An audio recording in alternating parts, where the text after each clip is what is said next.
अस्सलाम वालेकुम dear viewers, कैसे हैं आप? उम्मीद है खैरियत से होंगे। अल्लाह पाक आप पर अपनी रहमतें और बरकतें नाजिल फरमाए और आप सबके दस्तरखान वसी फरमाए। तो शगुफ्ता का किचन में खुश आमदीद। आज मैं बनाने जा रही हूँ मकई की रोटियाँ। साग में पहले बनाना सिखा चुकी हूँ, साग को तड़का लगाना भी सिखा चुकी हूँ, तो लिहाजा आज बारी है मकई की रोटियों की। तो मकई की रोटियाँ साग के साथ और मक्खन के साथ खाने का अपना ही एक मज़ा होता है।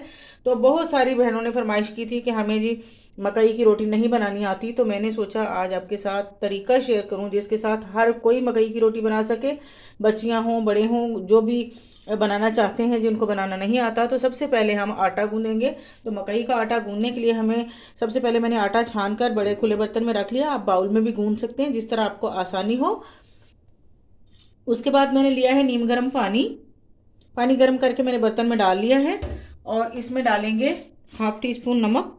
नमक आप लोग अपने टेस्ट के अकॉर्डिंग डाल सकते हैं, जितना आपका आटा हो। और साथ में यहाँ पर कर लेंगे थोड़ा सा होल वेल बना लेंगे। वेल बनाकर इसमें 2 से 3, आप 4 भी डाल सकते हैं चम्मच कुकिंग ऑयल के। आपके पास घी हो घी डाल लें, कुकिंग ऑयल हो कुकिंग ऑयल डाल लें।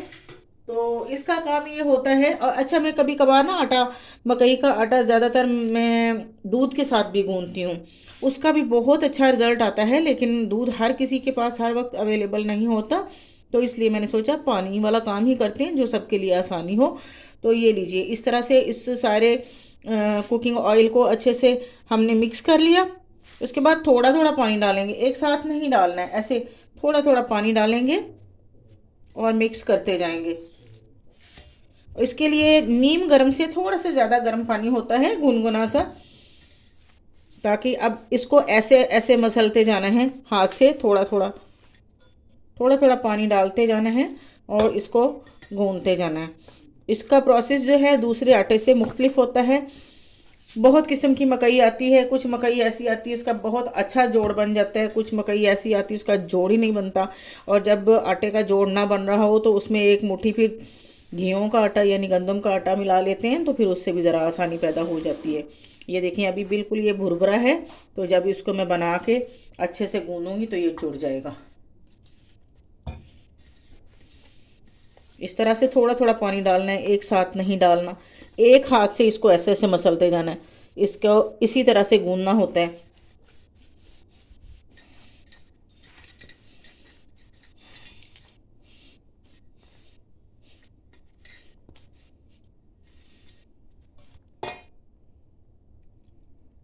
ऐसे हाथ पे थोड़ा थोड़ा पानी लें और इसको मिक्स करते जाएं, और इसी तरह इसको एक हाथ के साथ इसको गूंद गूंद के इसका जोड़ लेके आना है जब तक ये जुड़ ना जाए।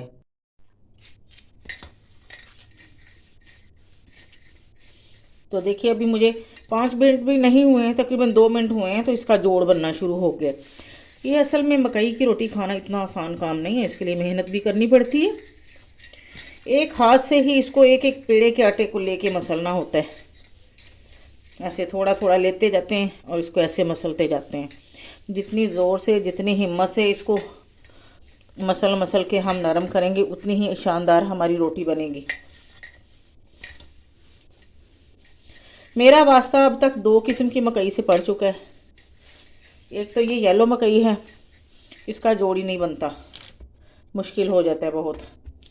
एक वाइट मकई होती है जो इधर हमारे पहाड़ी इलाका जात से आती है, वो साल में एक बार एक ट्रक आता है और सारी दुकानों को सप्लाई दे के चला जाता है, वहीं से फिर हम भी मंगवा लेते हैं।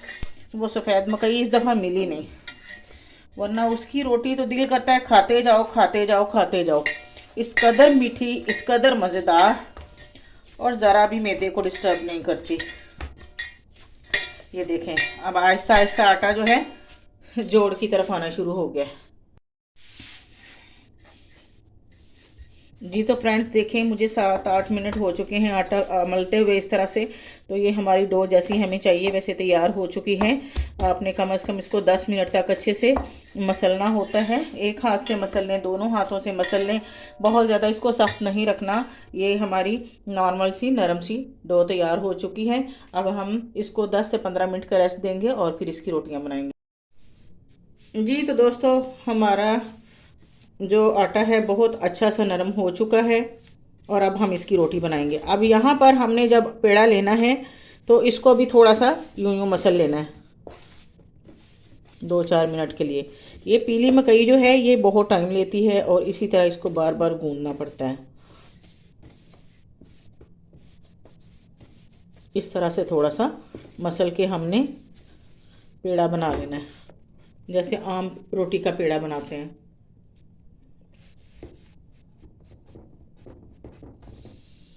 और अब आपने क्या करना है कि इस तरह से एक रुमाल रोटी वाला जो होता है दस्तरखान, वो बिछा लेना है। अपने चकले बेलने पे बिछा लें, अपनी स्लैब पे बिछा लें, काउंटर पे बिछा लें, जैसे भी है।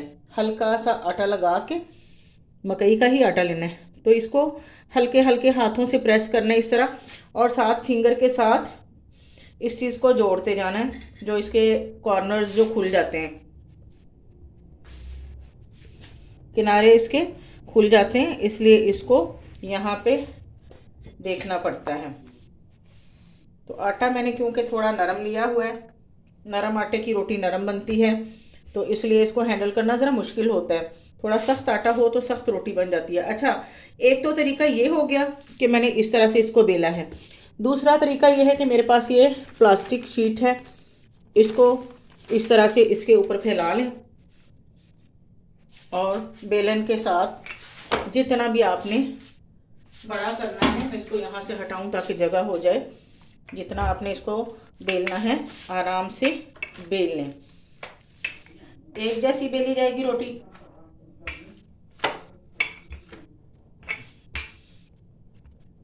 ये देखें, और ये आराम से उठाया भी जाएगा यूं।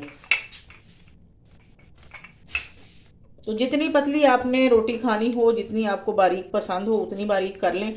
मोटी रखनी है मोटी रख लें, बारीक खानी है बारीक खा लें। हमारे घर में ज़रा बारीक रोटी पसंद की जाती है, तो इसलिए मैं इसको पतला करूँगी। तो ये लीजिए, अब तवे को मैंने प्री हीट होने के लिए रख दिया था। इसके ऊपर मैं हल्का सा ऑयल लगाऊंगी ताकि रोटी चिपके ना।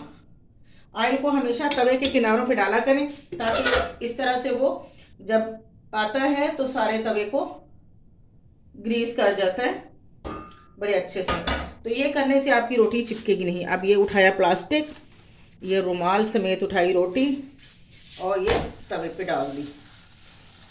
तो ये जी, ये आसान तरीका है। और इसको हल्की मतलब मीडियम फ्लेम पे इसको पकाना है, फुल आंच पे नहीं पकाना। मैंने अभी फ़िलहाल हल्की आंच की हुई है, तो ये आहिस्ता से देखूंगी मैं रोटी के हिसाब से कम या ज़्यादा कर सकते हैं।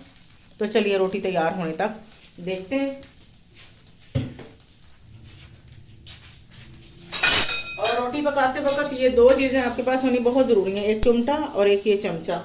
अभी इसको 2-3 सेकंड जो हीट लगेगी, तो फिर मैं इस चमचे से चेक करूँगी कि ये हमारी रोटी हो रही है कि नहीं, अभी पलटने के काबिल हो गई है या आँच तेज़ करनी पड़ेगी या नहीं। तो ये देखिए हिलना शुरू हो गई है। अब यहाँ पे मैं आँच थोड़ी सी बढ़ा दूँगी, क्योंकि मैंने 0 फ्लेम पर तवा रखा हुआ था। और ये किनारे आप इस तरह तवे के ऊपर भी जोड़ सकते हैं। मकई की रोटी के ये किनारे अक्सर रह जाते हैं, इस तरह हो जाते हैं। ये देखें रोटी होना शुरू हो गई है, तो इसको मैं यूं करके पलट लूंगी। तो इस तरह से अच्छी तरह से इसको सेक लेते हैं जी। तो व्यूवर्स, जब तक हमारी ये रोटी पकती रहेगी हल्की आंच पे, उतनी देर में हम दूसरा पेड़ा तैयार करके दूसरी रोटी बना लेते हैं जी। तो प्यारे दोस्तों, ये रोटी तैयार हो चुकी है हमारी, ये मैं बेल चुकी हूँ, ये तैयार हो चुकी है। इसी तरह एक रोटी के पकने के दौरान दूसरी रोटी का प्रोसेस करते हुए हमने सारी रोटियाँ कंप्लीट कर ली हैं। तो ये अब मैं लगा रही हूँ मक्खन, जो मैंने अभी सुबह सवेरे ताज़ा निकाला है, मलाई वाला मक्खन। ये खट्टा नहीं होता है, इसका तरीका भी मैं आपको अपनी वीडियो में बता चुकी हूँ। तो लीजिए जी, ये हमारी रोटी हो गई तैयार मकई की। तो लीजिए प्यारे दोस्तों, मेरा सुबह सवेरे का नाश्ता, ये देखें ताज़ा मक्खन, ये ज़बरदस्त सा साग, और ये है मकई की रोटियां। ये 2 रोटियों में मक्खन लगा के इस तरह से इनको जोड़ के रखते हैं। और अभी ये एक पक रही है, इनको हल्की आंच पे सेकते हैं। तो इस तरह से मकई की रोटी और साग का नाश्ता तैयार करते हैं, बहुत ज़बरदस्त होता है। अगर आप लोगों को मेरी वीडियो अच्छी लगी हो तो लाइक एंड शेयर ज़रूर कीजिएगा, दुआओं में याद रखिएगा। और मेरे चैनल पर अगर नए हैं तो सब्सक्राइब ज़रूर कर दीजिएगा। आपकी दुआओं की तलबगार शगुफ्ता को इजाज़त दीजिए। तो इजाज़त चाहती हूँ, आज की रेसिपी के साथ फिर हाज़िर हो जाऊँगी एक नई रेसिपी के साथ। इजाज़त दीजिए, अल्लाह हाफ़िज़।